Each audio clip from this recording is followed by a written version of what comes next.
വാർത്തയിലേക്ക് കടന്നാൽ +1 സപ്ലിമെന്ററി അലോട്ട്മെന്റിൽ പ്രതിഷേധവുമായി MSF. നോൺ ജോയിനിംഗ് വിദ്യാർത്ഥികൾക്ക് സപ്ലിമെന്ററി അലോട്ട്മെന്റിൽ അപേക്ഷിക്കാൻ കഴിയാത്തതിന് എതിരെയാണ് പ്രതിഷേധം. നേരത്തെ അലോട്ട്മെന്റ് ലഭിച്ചിട്ടും ഇഷ്ടവിഷയമോ വിദ്യാലയമോ ലഭിക്കാത്തതിനാൽ പ്രവേശനം നേടാത്ത വിദ്യാർത്ഥികളാണ് നോൺ ജോയിനിംഗ് വിദ്യാർത്ഥികൾ. ഇവർക്ക് സപ്ലിമെന്ററി അലോട്ട്മെന്റിൽ അപേക്ഷിക്കാൻ കഴിയില്ലെന്നാണ് സർക്കാർ ഉത്തരവ്.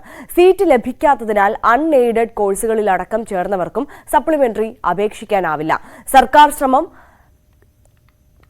കണക്കുകൊണ്ട് തോൽപ്പിക്കാനാണെന്നും സർക്കാർ തിരുത്തിയില്ലെങ്കിൽ വീണ്ടും സമരം ശക്തമാക്കുമെന്നും MSF സംസ്ഥാന പ്രസിഡന്റ് മലപ്പുറത്ത് പറഞ്ഞു.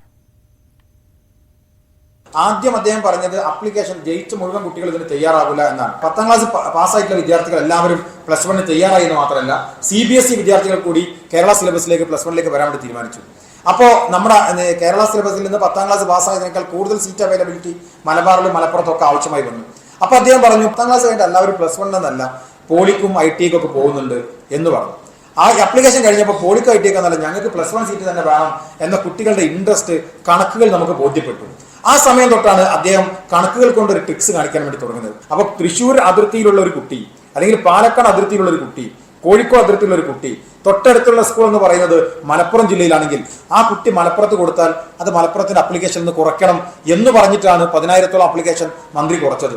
എന്നാൽ ഞങ്ങൾ തിരിച്ചു ചോദിക്കുന്ന ഒരു ചോദ്യം, മലപ്പുറത്തെ ഒരു കുട്ടി തൊട്ടപ്പുറത്ത് തൃശ്ശൂരിന് അപ്ലിക്കേഷൻ കൊടുത്താൽ അത് ഇതിൽ കൂട്ടണമെന്ന് പറയുന്നത് സ്വാഭാവികമായ ഒരു രീതിയല്ലേ? അത് ചെയ്യാതെ മലപ്പുറത്തേക്ക് വന്ന മറ്റു ജില്ലകളിൽ അപ്ലിക്കേഷൻസ് ഒക്കെ ഒഴിവാക്കിയിട്ട് എണ്ണം കുറച്ചു. എന്നിട്ടും അദ്ദേഹത്തിന് അത് കയ്യിൽ നിൽക്കുന്നില്ല. തനിക്ക് ഇഷ്ടപ്പെട്ടൊരു സബ്ജക്ട് ആഗ്രഹിച്ചിരുന്ന കുട്ടി, ആ കുട്ടിക്ക് ഇഷ്ടപ്പെട്ട സബ്ജക്ട് കിട്ടുന്നില്ല. ആ സബ്ജക്ട് കിട്ടാത്തതിന്റെ പേരിൽ ചേരാതിരുന്നാൽ നിങ്ങൾ ഇനി പഠിക്കാൻ താല്പര്യപ്പെടാത്തവരാണ്, അതുകൊണ്ട് ഇനി നിങ്ങൾ +1 പഠിക്കേണ്ടതില്ല എന്ന് പറഞ്ഞ് ആ 7,000-ഓളം കുട്ടികൾ ലിസ്റ്റ് അങ്ങ് പുറത്താക്കുകയാണ്. അപ്പം മന്ത്രിക്ക് സൗകര്യമായി. മന്ത്രി പറഞ്ഞ പോലെ വളരെ കുറച്ച് കണക്ക്, ഒരു 4,000-5,000 സീറ്റ് ഉണ്ടായാൽ മലബാറിലെ പ്രശ്നം തീരുമെന്ന് പറയാം. യഥാർത്ഥത്തിൽ അങ്ങനെയാണോ? വസ്തുത അങ്ങനെയല്ല. 10,000-ത്തിലധികം കുട്ടികൾ അപ്ലിക്കേഷൻ പോലും കൊടുക്കാൻ കഴിയാതെ തെരുവിൽ നിൽക്കുകയാണ്.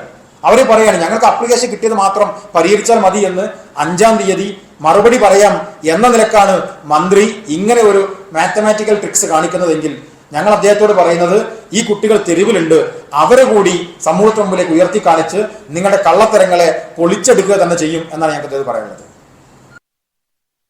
കൂടുതൽ വിശദാംശങ്ങളുമായി ചേരുകയാണ് മലപ്പുറത്ത് നിന്ന് Anumod. Good morning.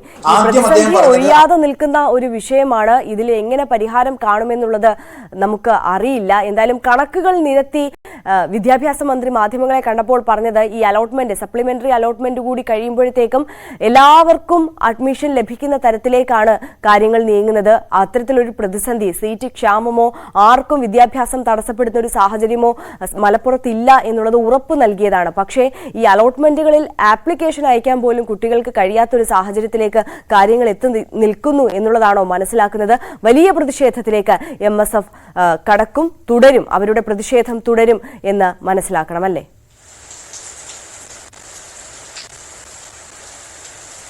Good morning Arya. ഏറ്റവും പ്രധാനപ്പെട്ട ഒരു കാര്യം, MSFന്റെ പ്രതിഷേധം 5-ാം തീയതിക്ക് ശേഷം ശക്തമായിട്ട് തന്നെ തുടരും എന്നുള്ളതിൻ്റെ സൂചനയാണ് MSFന്റെ സംസ്ഥാന പ്രസിഡന്റ് ഇന്നലെ നടത്തിയ ഈ ഒരു വാർത്താ സമ്മേളനത്തിലെ വാക്കുകൾ. അദ്ദേഹം പറയുന്നതിൽ പ്രധാനപ്പെട്ട 2 കാര്യങ്ങളുണ്ട്. ഒന്ന്, കൂടുതൽ കുട്ടികൾക്ക് ഈ അവസരം ലഭിക്കണമെങ്കിൽ സപ്ലിമെൻ്ററി ലിസ്റ്റിൽ അവർക്ക് അപേക്ഷിക്കാനുള്ള സാഹചര്യം വേണം. നിലവിൽ +1 അവർ ആഗ്രഹിച്ച സീറ്റ് കിട്ടാത്തതിനാൽ പ്രവേശനം നേടാത്ത കുട്ടികൾക്ക് ഈ സപ്ലിമെൻ്ററി വഴി അപേക്ഷ നൽകാനുള്ള സാഹചര്യമില്ല. അതൊരു കാരണം. രണ്ടാമതായിട്ട്, നിലവിൽ ആഗ്രഹിച്ച സീറ്റ് കിട്ടാത്തതിനാൽ എയ്ഡഡ് സ്കൂളുകളിൽ പണം കൊടുത്ത് സീറ്റ് നേടിയവർക്കും സർക്കാരിൻ്റെ പട്ടികയിൽ ഇനി അപേക്ഷിക്കാൻ അനുവാദമില്ല, അതിന് സാധിക്കില്ല. ഈ 2 കാര്യങ്ങളാണ് അദ്ദേഹം പ്രധാനമായിട്ട് ഉയർത്തിക്കാണിക്കുന്നത്. അങ്ങനെ ചെയ്യുമ്പോൾ സ്വാഭാവികമായിട്ടും മലപ്പുറത്തിൻ്റെ ഒരു സീറ്റ് ക്ഷാമം അത് കണക്കുകളിൽ ഒപ്പിക്കുവാൻ മന്ത്രിക്ക് സാധിച്ചേക്കും. പക്ഷേ യാഥാർത്ഥ്യം അതല്ല എന്നാണ് MSF പറയുന്നത്. അതായത് കുട്ടികൾ അവസരം കിട്ടാത്തതിനെ തുടർന്ന് സാങ്കേതികത്വം കാരണം ഇനി അവസരം കിട്ടാതെ മാറി നിൽക്കുന്ന ഒരു സാഹചര്യം ഉണ്ടാവും. അതുപോലെ തന്നെ ഈ ജില്ലക്കാരായ സ്ഥിരതാമസക്കാരായ കുട്ടികളുടെ എണ്ണവും മറ്റ് ജില്ലകളിൽ സ്ഥിരതാമസക്കാരായിട്ട് ഇവിടെ അപേക്ഷിച്ച കുട്ടികളുടെ എണ്ണവും ഒക്കെ കൂട്ടിയും കുറച്ചുമൊക്കെയാണ് മന്ത്രി കണക്കൊപ്പിക്കുന്നത് എന്ന വലിയൊരു ആക്ഷേപവും MSFന്റെ സംസ്ഥാന പ്രസിഡന്റ് ഉന്നയിക്കുന്നുണ്ട്.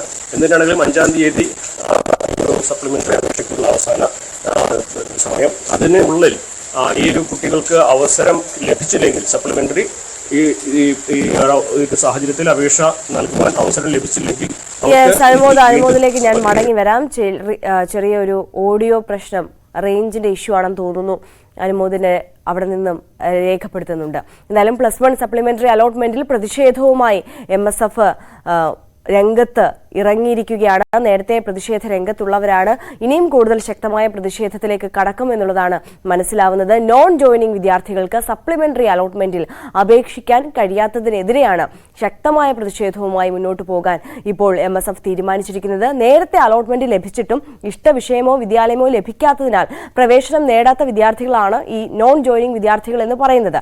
ഇവർക്ക് സപ്ലിമെന്ററി അലോട്ട്മെന്റിൽ അപേക്ഷിക്കാൻ കഴിയില്ലെന്നാണ് സർക്കാർ ഉത്തരവ് പ്രകാരം പറയുന്നത്. സീറ്റ് ലഭിക്കാത്തതിനാൽ അൺഎയ്ഡഡ് കോഴ്സിൽ അടക്കം ചേർന്നവരുണ്ട്. ഇവർക്കും ഈ സപ്ലിമെന്ററി അപേക്ഷിക്കാനാകുന്നില്ല എന്നുള്ളതാണ് കുട്ടികൾക്ക് മുന്നിലുള്ള വലിയ പ്രതിസന്ധി.